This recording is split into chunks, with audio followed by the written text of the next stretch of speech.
Welcome to Four Guys Recorders presents a variant podcast episode with your hosts Clowns and Cody. And today we have a special guest, Ruth Redmond, who is a colorist in the comic book industry. Hello. I'm glad to get another podcast underway. I'm going on about 2.5 hours of sleep myself after work yesterday, so I'm excited to get this going, get this started. We've been talking to Miss Ruth here for about a week, trying to get things set up, and I'm excited for this. I don't know about you two, but Yeah, it's something I've been looking forward to. You're so exhausted. That sounds grim. 19-hour work days, nothing new. So, Oh boy. So, Ruth, we're excited to have you on. And we want to talk a little bit about what you do in the comic book industry, a little bit introduction of yourself, and some of the stuff you've done.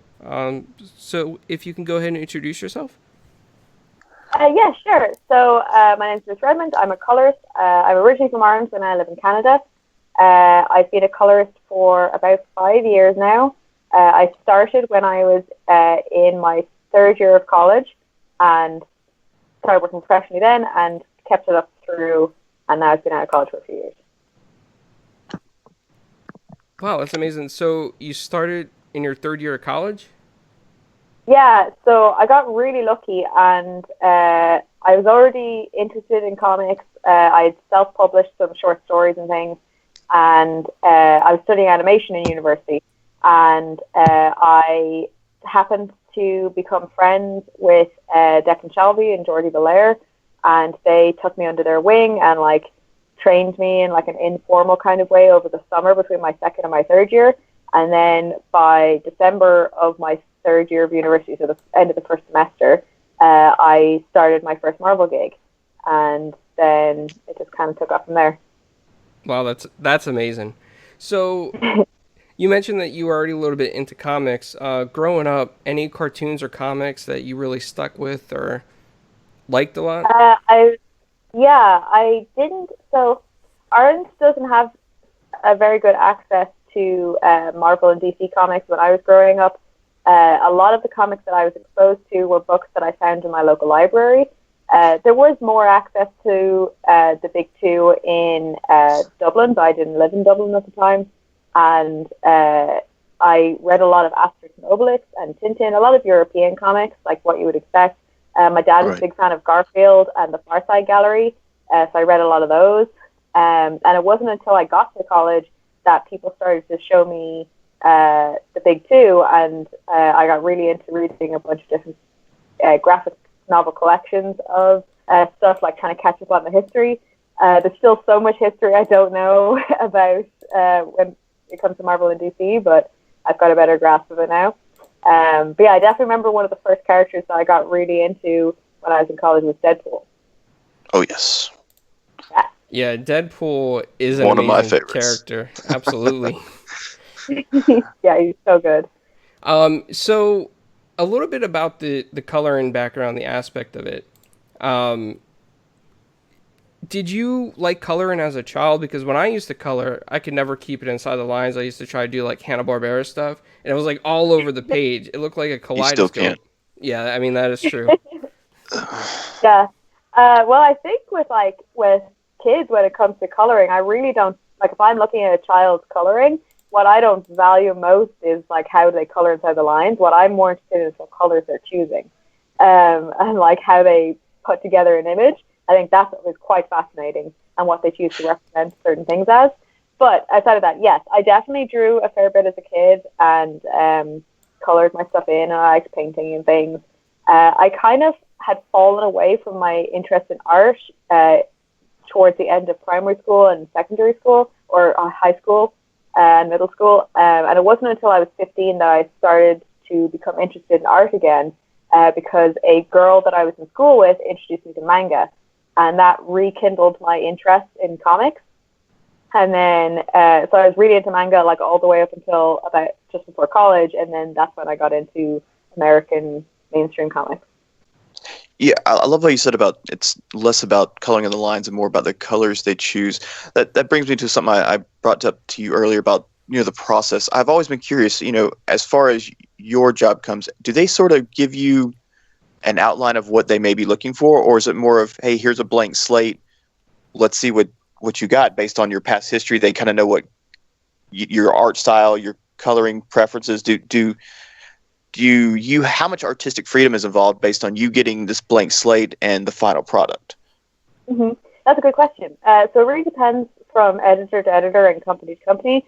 So I've had companies where they've been very particular about like how they want things done and what colors to use where and stuff like that. And I think it can be a little controlling, and that job can be rewarding, but it's also sometimes a little less fun. Companies like Marvel are actually very open with how much creativity they give you. So, for example, with Marvel, they'll give me a page and like Deadpool needs to be red and black, but it's not like it has to be a specific shade of red and black. Right. Everything else is up to me. Like it depends on what's in the script basically, and what characters have existed before in the Marvel universe. So if there's a character that's never appeared before, I can color them however I want, and I almost never get any direction on that, which I really like. That's really fun. And if the script says like, oh, it's nighttime, then I'll color it as such. And I'll also take cues from how the artist drew the pages, because sometimes there's notes that the writer might have given the artist that they didn't get to me. So if it looks like the artist has shaded it like, oh, it's high noon and the sun is beating straight down, then I'll color it that way. But a lot of artists that I get paired with tend to leave the lines quite open and not include very many shadows. That would like give a very strong indication of what kind of lighting I should be using, and gives me a lot of freedom. Like even if they're using solid blacks, they might not be making it very clear that, oh, this club, for example, is any particular color. So with Marvel, I get a lot of creative freedom. It's very rare that I would send them in pages and they'd be like, what have you done? Take that back. So most of the time they'll like carry on and let me, like, I remember this Deadpool versus Punisher book that I did, and you would expect that a book like that should stay grim the whole way through, but there was this scene on a boat where I colored the sky pink and the clouds blue to like make a kind of evening, and all I got was positive notes back. Like nobody was like, what have you done putting pink in a Punisher book? I won't lie. I'm kind of surprised the one that gives you the most artistic freedom is Marvel. That seems like the one that would be strict and we want this color, this color, this color. But I love that. I love the fact that you get this blank slate and you get to do whatever you'd like with it and use your freedom. Because that way the writer uses his freedoms, the artist uses his freedom, the colors. That makes it even more special when you read the comics. So when everybody sort of had their hand in it, it wasn't just, the editor telling everybody what to do and just following a process. Absolutely. That's why I think that's part of Marvel's success is they let creative people do their thing.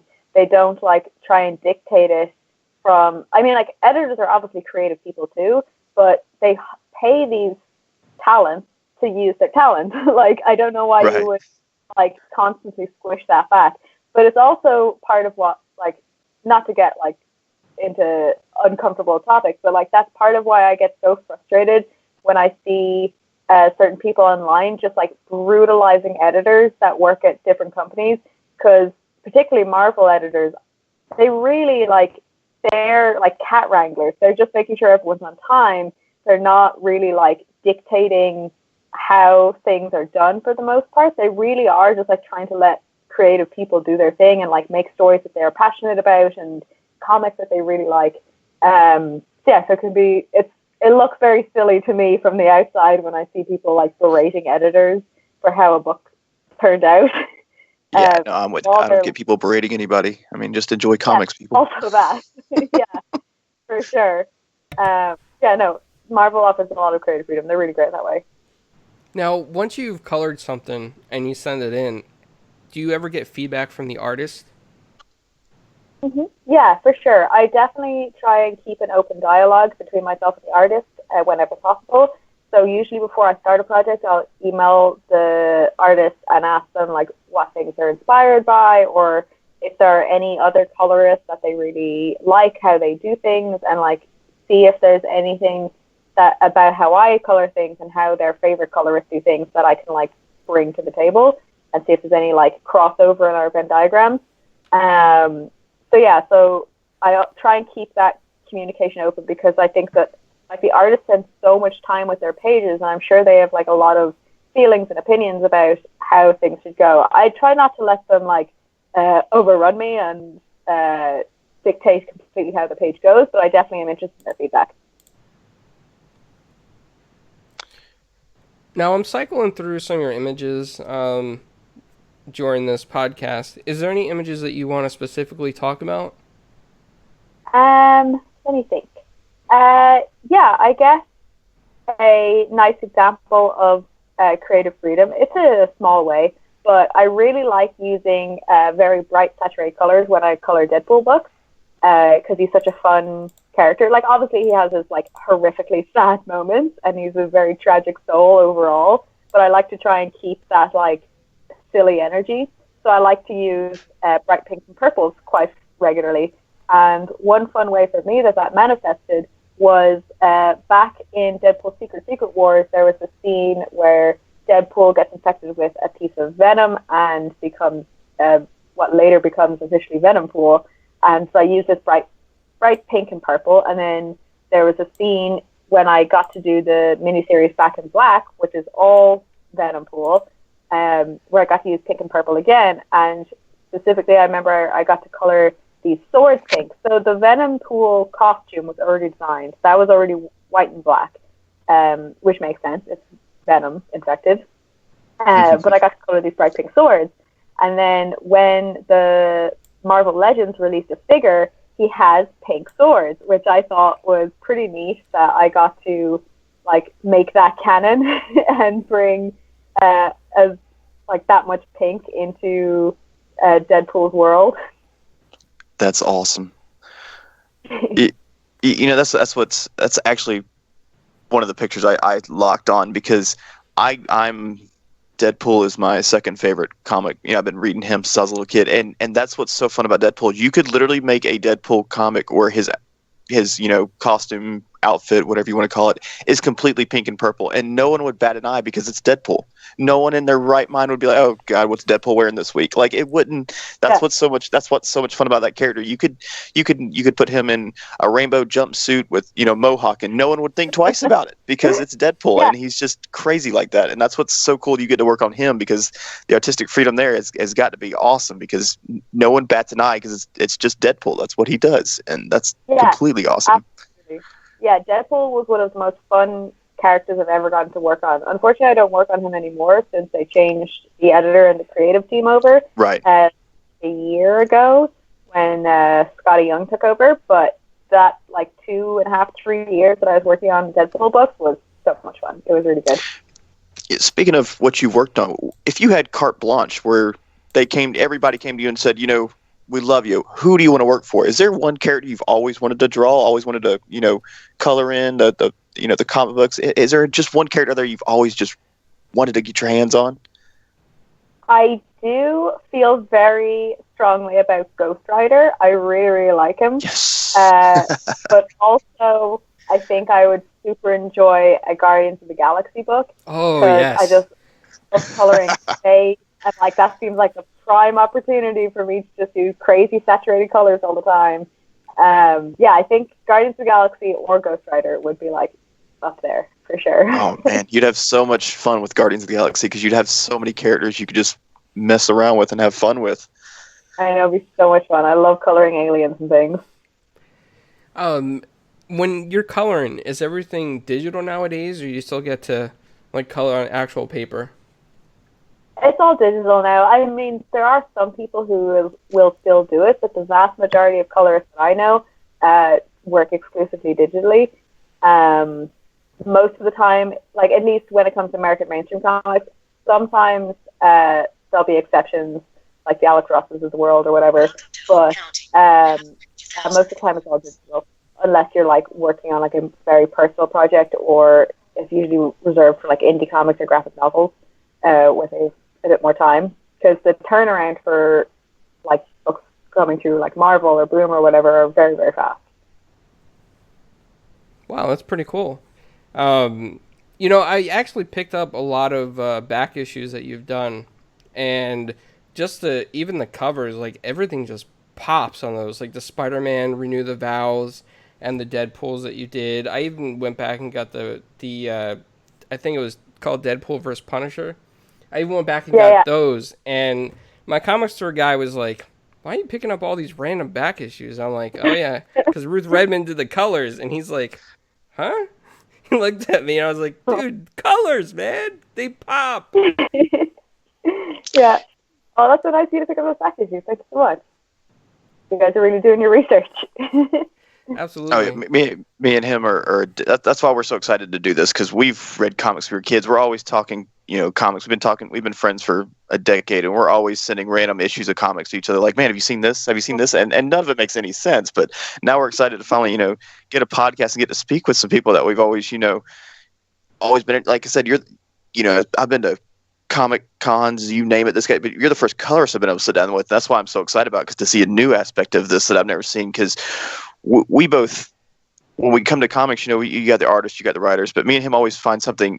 Colors bring us into comics, like you have a black and white comic, it's cool, but it's the colors that always draw your attention. It's the things that you wouldn't think about. Like you said, you had the pink and purple sky, and things that just draw your attention that you wouldn't otherwise pay attention to. That's what makes me super excited about this interview, is people getting to see another side of comics that they normally, you talk to just the average fan, it's like, oh yeah, there's an artist and a writer. Well, there's more to it than that, and that's why I'm excited to get you on and show people that there's more to it than just two parts of a comic book.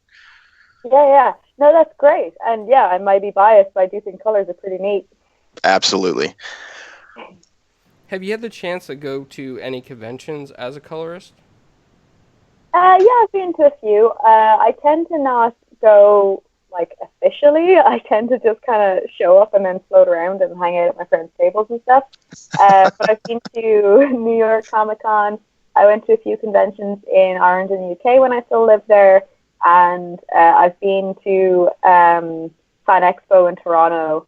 Though all just like under the guise of being just a regular person, and then I just like hang out with behind my friends' tables. I did that as a kid. I went to the Philadelphia Comic Con, and I looked up to like Todd McFarlane back then a lot for Spawn. And I had a whole wagon full that I brought with me out of my mom's station wagon of like Spawn comics, and I was wheeling this like little red wagon with me, and I saw Todd McFarlane in the parking lot, and he was looking at me, and I think he was thinking, oh my god, I hope this kid doesn't ask me to sign all these comics. But I was too shy to say anything, so he just winked at me as I kept rolling by. Oh, that's so nice. That's so special. Yeah. He said it was when he's a kid, but I think it was last year. He just won't admit it. Oh, bless. So do you, one second, clowns. Did you have a favorite? Yeah, I'm cutting you off. Did you have a favorite comic growing up, or a certain series, or like you said, we discussed, you kind of got in and out of it, manga, but now when you really started getting into comics again, was there a certain character, like you have characters you want to work on, but was a certain series you enjoyed, reading or owning or looking at, or anyone else you sort of looked up to in the industry, as far as, you were like, oh man, I have to get this issue? Yeah. I definitely very voraciously read the first few volumes of Deadpool once I started reading American comics. Right. And I really like Kingdom Come. That's a classic. And a friend of mine who was lending me a lot of these comics, he was a huge Batman fan, and he showed me a lot of good ones. I remember really enjoying The Killing Joke. I was like horrified by it yes. times, but it was very good. So definitely a lot of the like classic standout runs. They're good. They're known for a reason. They're very good books. Those definitely stood out to me. But I definitely remember enjoying those first few volumes of Deadpool a lot. I'm going to forget their name now. I think it was another Mateo. There was an artist who was Mateo Barberi or something, but there was this artist that was there for those like that first big long run, an early long run of Deadpool. I remember being like obsessed with his art and thinking it was the coolest thing. I still really like it, and also really enjoying the colors that were on it. They were like so shiny and cool. I definitely distinctly remember seeking out a few of those issues. But then I'm like such a bad comic collector, because then one day I was like, you know, it'd be cool if I turned these into a pair of shoes. Then I cut up the issue that I thought out and turned it into a pair of shoes. Which, like, looking back, I'm like, why did I do that? You say I would that makes me crawl, because I've got a first print of the Killing Joke that you mentioned that. I'm like, oh, yep, I got a first print of that, and you know, I've got 5,000 to 10,000 comics in my over there that I'm a huge collector, and that was like, oh god, shoes. Yeah, no, of course. Like, terrible mistake. I should not have done, especially because the shoes.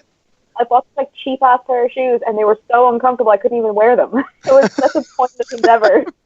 I traded Deadpool for horrible shoes. Yeah, oh, it's great. Thanks, it was just one issue, but like I definitely regretted cutting up that one issue. Yeah, it was just like great one where like Deadpool tricked some drug cartel people by like pretending he had died and sending them his own severed head, but then he just grew himself back. It was really good. So, being in the industry now, when you go to like these conventions, and of course you probably recognize a lot more people now than when you were just reading comics, but do you ever still ask people to sign your comics?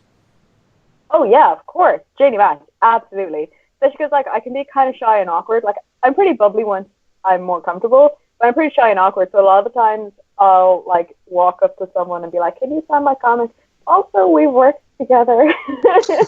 I've definitely done that a few times, which I'm like kind of embarrassed to admit, but I've definitely done it. And then there's also so many artists that I've never worked with, but I would love to, or just think they're amazing, and I'll walk up to them and get them to sign my stuff. There's definitely one time there's this colorist that I don't want to even say her name because I don't want to embarrass myself in case she ever hears this, but there's this colorist I super admire, and like I walked up to her and got her to sign a bunch of comics, and I never told her I'm a colorist as well, and that I actually covered a book that she did once. So sometimes if a book is super late, it's not always anybody's fault. It's just sometimes it happens.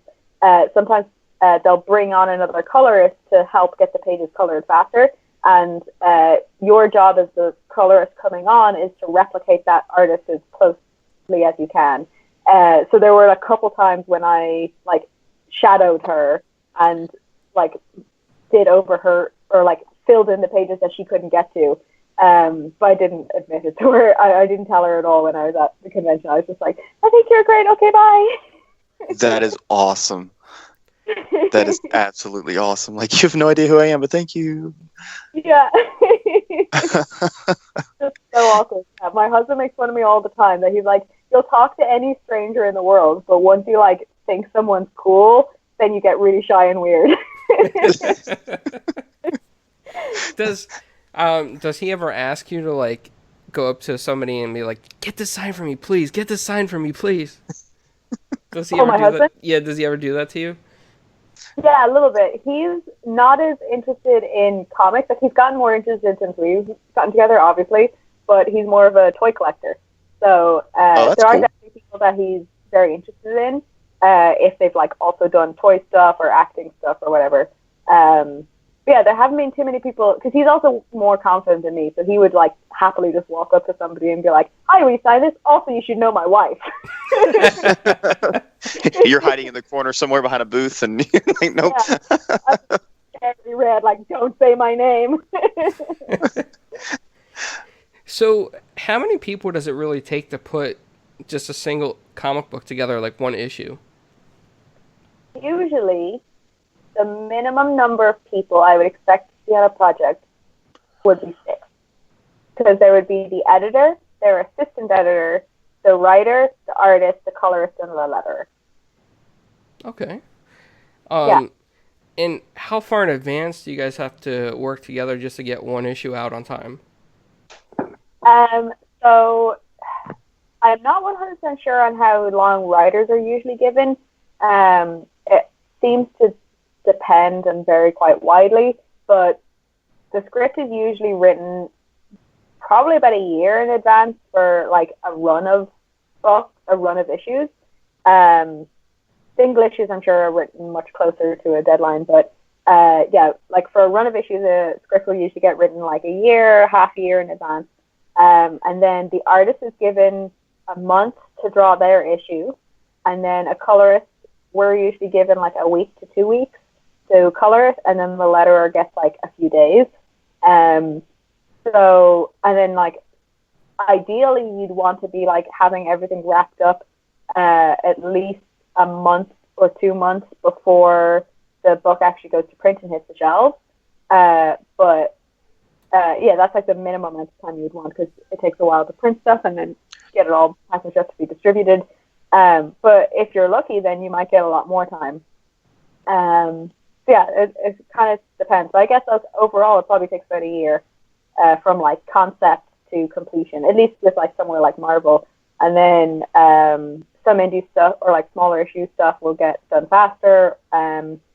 Bigger books will get done slower. And then I find that the like indie books can like completely independent, or someone's like planning on pitching it to somebody or something like that, they can sometimes drag on and on, because people, if there's not a lot of money involved, then people can't really afford to spend a lot of time on stuff all at once. Does that make sense? Absolutely. Clowns, do you have the picture? It's got lines, flats, and fully rendered color. Do you have that one available? I was curious to ask her about, what we're looking at here. Got 3 panels.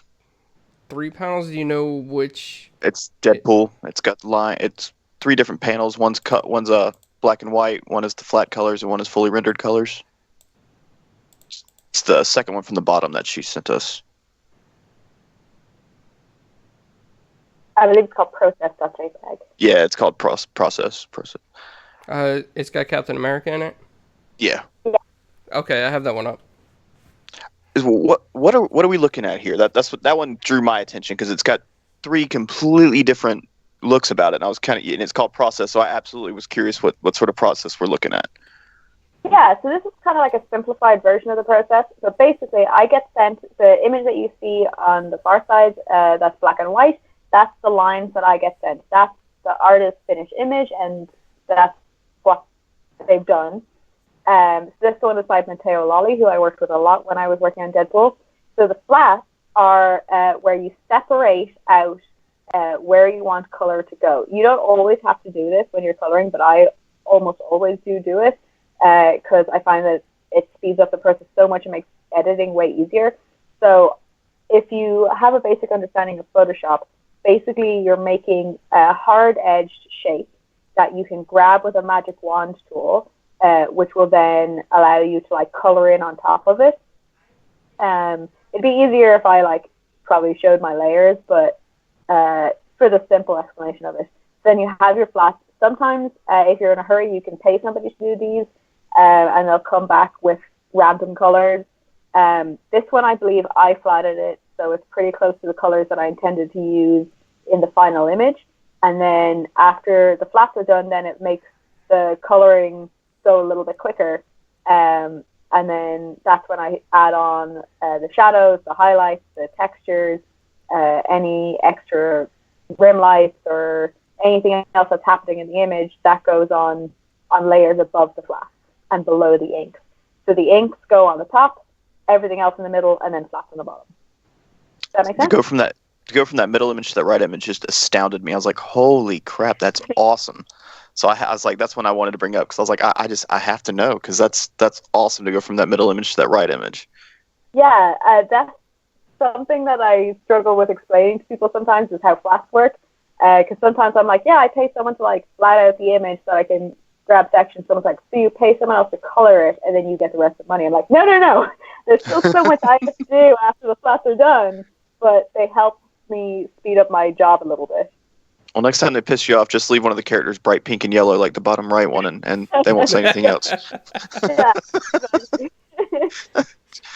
Well, I'm looking at it too on the screen. I actually blew up this image. It's going to take up like the whole panel on the podcast, but it's a really cool image to see kind of like what goes on in the background a little bit.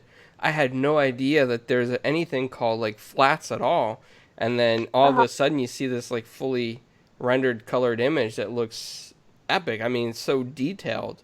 It's just, it's iconic to me. It's epic. Thank you so much. Yeah, I mean, Matteo's work is so easy to work with. He's such a fantastic artist. He's a joy to color. But yeah, it's definitely, there's a lot of stuff that goes into the coloring to like really bring everything to life.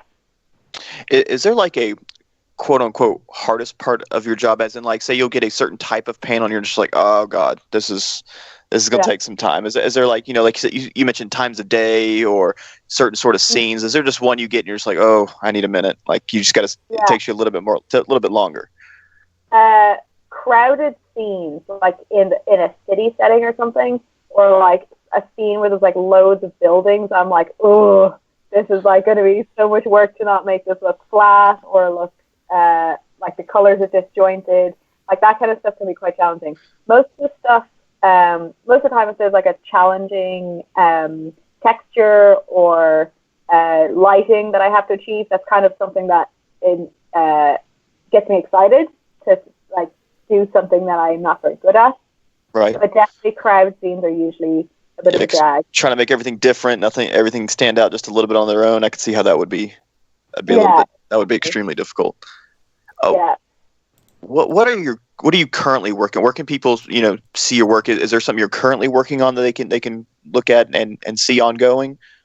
There's not anything that's currently coming out, but soon there's going to be. So there's this new company that I've started working with called TKO, and they have this very interesting. Yeah, you might have heard about them. They've got this very interesting business model where they kind of treat their content like Netflix, and they just release it all at once. So there's this book that I've been working on for like a year, and now it's finally going to be coming out, I believe, at the end of spring or the start of summer. So I'm quite excited for that because I've already gotten a few of their like printing packages, and they're gorgeous. Like their boxes where you can put them all together. Oh, yes. These are so nice. I'm so excited to see something that I did in a package like that. The packages are just so fascinating. So, like, in general, people should just check out TKO. I think they're a really interesting company, and I'd love for them to succeed. And they're also just great people. And all their first issues are free online, too, so you can see which one you want to order. Exactly. You can get a little taste and be like, oh, yeah, that's something that would be up my alley. So I need to, like, definitely recommend that to people. I believe everything that I last was working on with Marvel has now wrapped up, and the last issues have come out. And I don't know what I can talk about that would be coming next, other than the TKO book. Yeah. Are you allowed to say which TKO one you're working on? I can say that. That's been announced. I'm working on Eve of Extinction with Nicole Varela. So she's a great artist that I really, really like, and I'm so glad that I got to work with her. I'm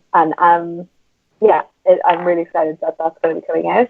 And then you can also at any time look up so many different back issues of stuff that I've worked on.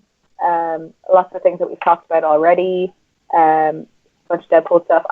You mentioned Amazing Spider-Man Renew Your Vows. I'm actually pretty pleased with how that book came out. So that'd be a cool one if people want to check it out. And it's pretty all ages, so you could give it to kids that you like.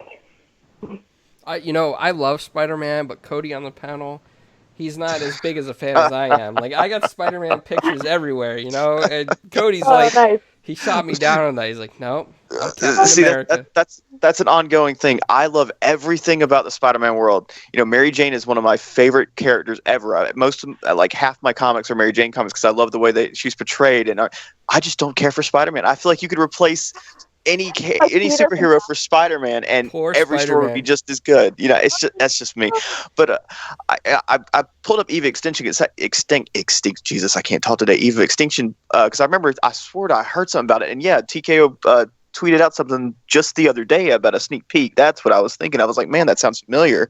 And they tweeted out a one-page panel and survival horror. So yeah, that caught my attention. I'm a big survival horror fan, so that absolutely, I'll be checking that one out.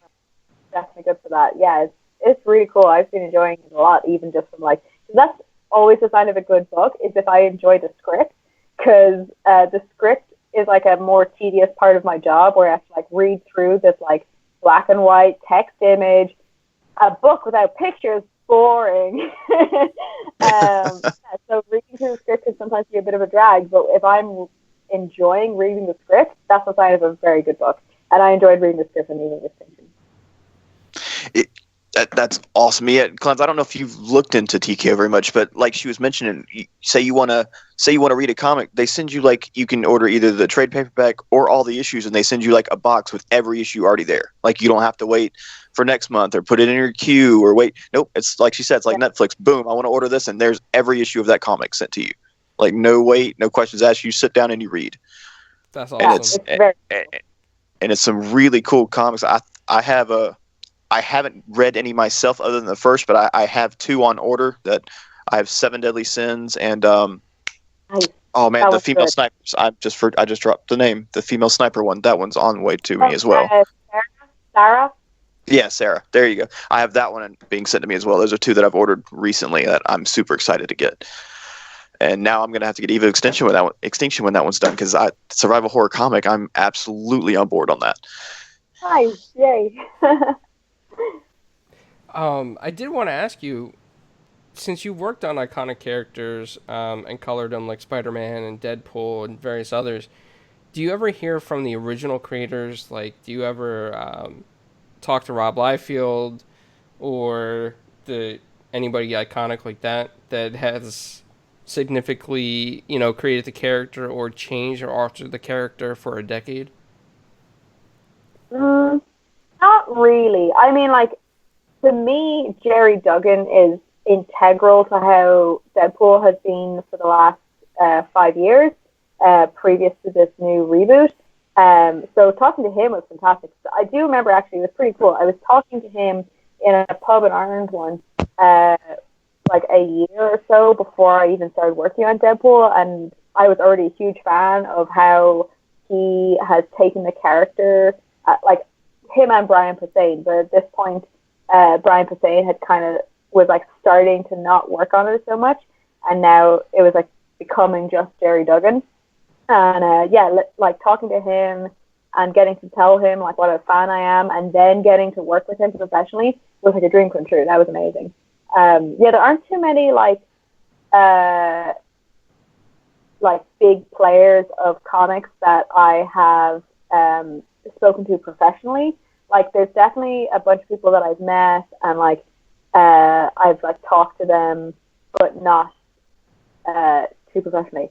So this is a little bit different. But I do remember one time I kind of had this like sudden moment of like, wow, I've been working on Deadpool for like I've been working on like close to 3 years at this point, and I was like, isn't it entirely possible that Ryan Reynolds has read some of my Deadpool stuff?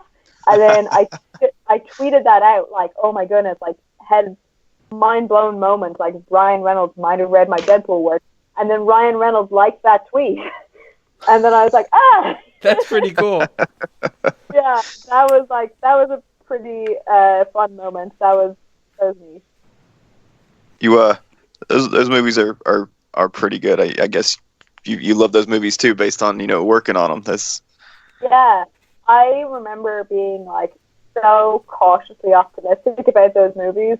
I really, really, really wanted them to be super good, and I don't feel like I was disappointed at all. I think that they're solid movies and really fun. Like, Deadpool is such a bizarre, strange character to like pin down and turn into just a movie. And I think they made a solid attempt at it. I don't really have any complaints about the movies.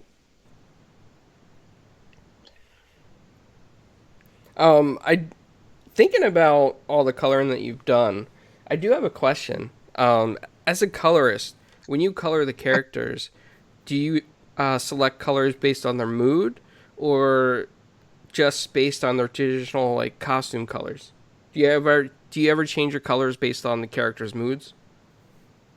Yeah, I'll definitely change colors within a scene according to mood or things that are happening. There's an image that I sent you where it's from Eve of Extinction, where it's called Mood Change, where the girl comes flying into this party. She's just been chased by a monster, and she comes into this party and locks the doors. And then I like left out a few pages, but what ultimately happens is the monsters bust in. So then I like brought everything to a much greener, darker kind of tone. Like everything is very pink and yellow and purple in the scene where people don't realize there's a problem yet, and then when it starts getting scary and awful, then the colors turn darker and green. So I like to use colors to express mood in that way. Definitely in general, like if I'm designing colors for a character, like a superhero character that's appearing in just a few issues of a superhero book, I tend to not. I do use colors that might express something about that character, but for the most part, I just try and make the costume look cool and kind of iconic, or like because iconic is such a difficult thing to achieve, but like I try and make it look fun or appealing. That's like kind of my first goal when designing the colors for a character, and then I leave the setting and the environment to dictate the mood. Does that make sense? It does. Yeah, I actually brought up the picture that you're speaking of, and I'm looking at it, and to me, it would mimic like a party picture. You see the balloons, you see like these. I don't know what they call them in the art world, but like those little shiny reflections. Yeah, they're like, I think it's called bokeh. Like, it's what photography does. Like, you see it all the time in TV shows where like there'll be lights behind the characters, and then the lights become just like discs of glitter almost. Yep. Is that what you mean? Yep. Yeah. That's it. Yeah, I mean, it's really cool, all the colors that you've used alone in Eve of Extinction right here in this image that you sent us. It's just really cool how they all flow together and they transition perfectly. And they do definitely transcend the mood, and you can see the emotions on the characters' faces as well. It's just really cool how all this comes together to tell you a story. Like, there's a story, there's emotions. It's just really fascinating to me how it all comes out. Thank you. Yeah, I find that whole process very interesting. It's like what keeps this job still fun for me after all these years. I'm sorry, go ahead, Cody. No, go ahead. I was just gonna say I love the image on the right where it's like you said, balloons, pretty colors, disco lights, and then everyone being slaughtered in the background. That's just like the coolest image. That's just like the cool. I love how that all just sort of fits together. It's kind of awesome because it throws you. Like if someone has read comics his entire life, you see bright colors, your first thought is, okay, this is a peaceful scene, and then you start getting a little deeper into it and looking in the background. You're like, wait a minute, this isn't normal, and that the colors really help that because you would actually have to sit there and be reading the comic and slowly, like you said, there's a few pages here and there, so you would know the context of the story, but just having that image, your first thought isn't mass murder. Your first thought is, oh, cool, little party scene, get together. Wait a minute, everyone's dead. That's I love how the colors make that happen. Thank you. I wanted to ask you, when you first started out, the comic industry is like an industry by itself anyway. Was there any terminology that you had to learn or that you got confused on when somebody said to do this or that, and you're like, wait a minute, what are they talking about? Yeah, definitely. Like, there were a lot of technical aspects that I had to learn. Thankfully, I was super fortunate in that the whole first year basically that I was breaking into comics, I had Jory Belair and Declan Shelby backing me up the whole way. So if I ever had any questions or anything like that, I could always turn to them. And not everyone is so lucky. But I would there were definitely technical questions that I'd be like, wait, what's a swap coat? Why do I have to put it on? And how do I flatten this? Or how do I trap this image? They told me that it's gone wrong and then you just trapped. I'm like, what's a trap? There was definitely some technical things that I needed help with, for sure. Your work is just fantastic. It's I'm looking at this Infinity Wars image you sent us. It's got, I forget his name, Cody. You can probably help me out, but he's got the bald head. Yes, this guy is because it's an Infinity Warp. It's like a mashup between Professor Xavier and the Watcher. Yep. Yeah. I don't remember what their mashup name was for him now, but that's what he is. Those colors that you used in that scene alone, I mean, that really pops out at you because you got like the pink at the top, you got like a orange at the bottom. It just like transcends perfectly together, and there's this little window with like this world hanging outside of it. It's just cool how you do all this stuff. Thank you so much. Yeah, I think that putting in a juxtaposition between cooler and warmer colors is like always a satisfying thing for eyes to look at. It's definitely like that's why so many movie posters are blue and or teal and orange. Just a very satisfying set of colors to look at. Did you have to learn this at school to like do some of this digital artwork, or was it just a natural talent that came to you? A lot of my knowledge of Photoshop is self-taught, and it's just from like trial and error and like experimenting. So I already had an interest in learning how to use Photoshop before I entered college. So by the time I got to college, I was actually a little bit further ahead than the classes that were being offered. So that was a good sign and helped a lot when I started learning from Jordy, because I had some more of the like technical aspects, and then she just needed to teach me how to like use colors correctly and how to like think about telling stories with color, and she didn't have to do too much about teaching me Photoshop. So Photoshop is like a humongous program. It can be so intimidating, but it's really like one of those things that's pretty invaluable to learn if you want to be an artist, or at least when it comes to comics. There are obviously loads of other programs, but whatever program you choose, there's going to be a big learning curve. So yeah, I really think that like you can take classes, it's like no problem, or you can get books or whatever, but I think that a big way to learn is to just set yourself a project and figure it out. Just like noodle through it until you get it right. Like recently I wanted to learn a little bit more about colors in a different way and like a more real world kind of application. And I also just wanted to like learn a few more things about Photoshop. So I started editing photos of my dog on the side. And it's just like a fun way to like learn how to use Photoshop in a different way. So that was just like a little project that I set for myself, and now I have fun with it. Yeah, so it's a to me intimidating learning, and there may seem like there's a huge gap, but just sticking with it. Like the vast majority of really good artists I know are self-taught. Like absolutely, there's value in college, but particularly when it comes to, for example, North American universities and colleges where they're so expensive. I feel like it's important for artists, up and coming young artists, to know that that's not their only option.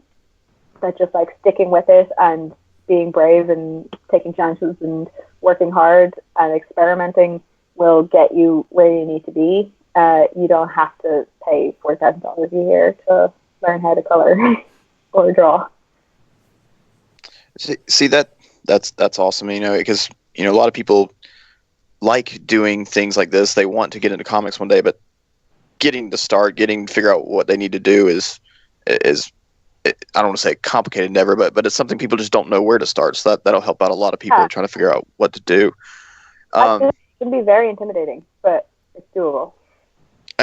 To absolutely put you on the spot, is there an artist you've ever wanted to work with? If you had a choice, someone you've always would love to make that book with or to work with? Is there may not be. You may just enjoy the colors in general. Is there just one you've always wanted to work with? Definitely for me, a big part of it is just I enjoy colors in general, and I'll take whoever's thrown at me. But see, like the people that I admire the most, I feel like there's no way I could ever be qualified enough to work with them. But maybe someone like Becky Cloonan would be a pretty big dream. Or Declan Shalvey, like working with him in a professional way, that would be really neat. Who else? There's like so many artists that I really admire that I just can't imagine them ever requiring my skills. Yeah, I think those two are good names to go with. That's awesome. Well, we're getting close to an hour. I know you got things to do. Anything you want to add in or let people know who are going to be watching this later? Anything about what you do, what things that we may have missed, not have asked? But like I said, we try not to hammer you with questions, but it seems like all we did because we both were so curious about this because we, like I said, you're the first colorist we've ever sat down with, so it turned into the opposite of what we said we were going to do because we both got super excited here. But is there anything you wanted to add in or anything? No, you guys asked really great questions. I feel like we covered a lot of stuff. I think like maybe one important message that like we didn't talk too much about how much work comics can be, but I think it's super important for any artist who is like aspiring or just getting into the industry to remember to be kind to themselves and to not overwork themselves. Like you were talking earlier about a 19-hour day, and I definitely used to do those. I remember there was one time I had to color an issue of Storm. I colored 20 pages in 19 hours, and that was brutal. I never ever want to go back to those days. So yeah, be kind, try and keep a regular schedule, eat healthy, exercise. Yeah, all those good things. Just look after yourself, and you'll have a long and happy career. That's awesome. Well, you have two fans here. I'm definitely going to be ordering your TKO when that ever comes out. We'll have to make sure to shout out to them because that is awesome. Like I said, I love their business model.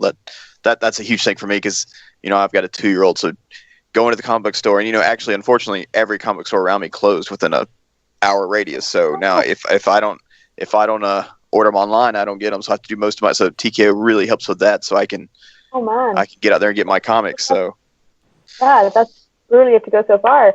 I'm so glad that this new business model is going to work for you. I wonder if other companies will adopt it at some point. That'd be cool.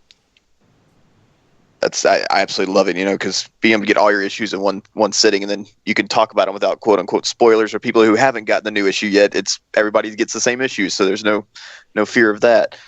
Well, anything for you clowns? Anything to end off? No, I just I really want to thank you for coming on the show. It was really Absolutely awesome talking to you, getting to know a little bit about the industry, seeing your artwork and your colors. I mean, it's just everything pops. It's always fascinating to us, and I think that we just have a huge appreciation for comics in general. It really means a lot to us growing up. The stories are fantastic, the characters are amazing, and the colors and the emotions that you put into your work is just epic. No problem. Thank you so much. It was super fun talking to you guys. Thanks so much for asking me to talk to you. This has been great. Thank you so much. And yeah, comics are the best. I'm so glad we can all bond over how great comics are. Absolutely. And like you said, stop with all this drama, people. Just enjoy a comic book. Sit down and write it. Who cares if it took a little longer than normal? Just enjoy the comic. Life's too short. And if you don't want one, just buy another one. Absolutely. Find new people, and you see people like this. There's not just artists and writers. That's something that was quickly brought out to me by I had a really great comic book store here, and the owner, he'd pull me aside and be like, here. He'd open up the front page. He's like, look, dude, there's like 8 people in here. There's not just 2 people. And he'd pull different artists and pull different things, and you get to see. So that's where I was really excited to talk to a colorist because he brought it to my attention that here's here like you said, here's a Deadpool, but here's another Deadpool, and they're completely different. And he goes, that's how this is made, and that's just something I was really excited to talk to you about because it changes the aspects of comics in general. There's not just 2 people, and unfortunately, a lot of people don't know that. Maybe not. On purpose. It's just a lot of people are new to comics. It's with these Marvel movies coming out, you're getting a whole new generation of people who are starting to go out there and discover comics. And this is a great way for people to see that, there's more that goes into comics than somebody, drawing something and somebody writing something. There's tons of back work. And, that's why a lot of people hate these movies. A lot of comic book people hate these movies, but I love them because it gets a whole new generation. It may not be canon, per what you read as a kid, but this is getting a whole new generation out there to fall in love with comics that otherwise maybe wouldn't have. So exactly, I think it's great. Like the amount of like when I was really close with the local comic book shop that I went to in Dublin, Big Bang, it'd be so cool seeing like parents coming in and being like, hey, my kid liked that movie, what books should I get them? And then the comic book shop owner can go, here's like 16 books, you should pick a few. It's just really great that there's going to be a whole new generation of people like getting reinvigorated with comics. It's great. Absolutely. And they're for all ages. If you want an adult comic where like yours is people getting slaughtered in the background of a fun little party, you got it. If you want something where it's like, bright shiny unicorns are bouncing around a trampoline, you can get it. There's stuff for everyone. And that's why I just don't get the drama that you see online nowadays. It's like, man, just enjoy a comic. I mean, whatever you enjoy, it's out there. You can find it. Who cares what everyone else likes? Just get what you like. There's something out there for everybody. Yeah, it's supposed to be a fun hobby, a fun Absolutely. distraction from like any of world's sad situations. Just enjoy a comic. Absolutely. Well, go ahead, Clowns. Yeah, I was gonna say it was really awesome talking to you, and just so that we don't take up any more of your time, we really appreciate it. I'm gonna go ahead and end that recording now. It was just awesome to have you on. No problem. Thank you so much. Yeah, I appreciate it. Thank you so much for this. This was